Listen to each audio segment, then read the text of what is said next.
சித்தர்கள் ஒரு விஷயம் சொல்கிறார்கள், உடம்பை காப்பது உணவு, உயிரை காப்பது சுவாசம், ஆனால் மனதை காப்பது சூழல். ஒரு நிமிடம் யோசித்து பாருங்கள். சில மனிதர்கள் அருகில் இருந்தாலே மனம் அமைதியாகி விடுகிறது. அவர்களுடன் பேசினால் ஒரு நிம்மதி, அவர்களுடன் இருந்தால் உள்ளே ஒரு வெளிச்சம். ஆனால் சிலர் அருகில் வந்தாலே மனம் சுருங்கி விடுகிறது, சுவாசம் கூட கனமாகி விடுகிறது. சித்தர்கள் அதிர்வு பற்றி பேசுகிறார்கள். ஒவ்வொரு மனிதனுக்குள்ளும் ஒரு உள் அதிர்வு உண்டு. நாம் சாப்பிடும் உணவு உடலுக்குள் சென்று சக்தி தரும்.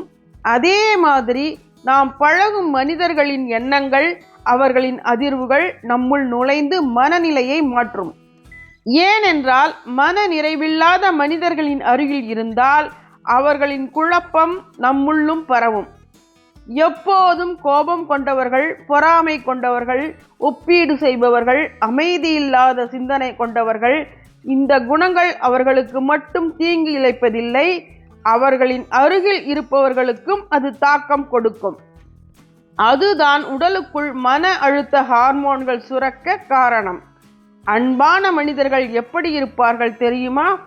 அவர்கள் அருகில் இருந்தாலே நம் சுவாசம் மெதுவாகும், மனம் லேசாகும், நம்பிக்கை அதிகரிக்கும். அவர்கள் வார்த்தைகள் மருந்து, அவர்கள் இருப்பதே சக்தி. உணவுக்கு டயட் கண்ட்ரோல் வைத்துக் கொள்கிறோம், கெட்ட உணவை தவிர்க்கிறோம். அதே மாதிரி உறவுகளுக்குள்ளும் கட்டுப்பாடு தேவை. எல்லோரையும் நம்ம வாழ்க்கையில் வைத்திருக்க வேண்டிய அவசியம் இல்லை.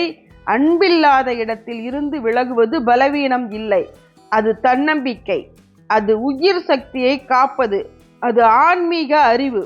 நீங்கள் சாப்பிடும் உணவு உங்கள் உடலை உருவாக்கும். நீங்கள் பழகும் மனிதர்கள் உங்கள் மனதின் உயிர் சக்தியை உருவாக்குவார்கள். சித்தர்கள் சொன்னது இதுதான். உங்கள் உள்ளம் அமைதியாக இருக்க உங்கள் சூழல் தூய்மையாக இருக்க வேண்டும். அதனால் உங்கள் அருகில் யார் இருக்க வேண்டும் என்பதை கவனமாக தேர்வு செய்யுங்கள். ஏனெனில் சில மனிதர்கள் உங்கள் வாழ்க்கையை உயர்த்துவார்கள், சில மனிதர்கள் உங்கள் சக்தியை மெதுவாக அழித்து விடுவார்கள். உங்கள் சக்தியை காப்பது உங்கள் பொறுப்பு. இந்த வார்த்தைகள் உங்கள் மனதை தொட்டிருந்தால் லைக் பண்ணுங்க, ஷேர் பண்ணுங்க, கமெண்டில் உங்கள் அனுபவத்தை சொல்லுங்கள். நன்றி.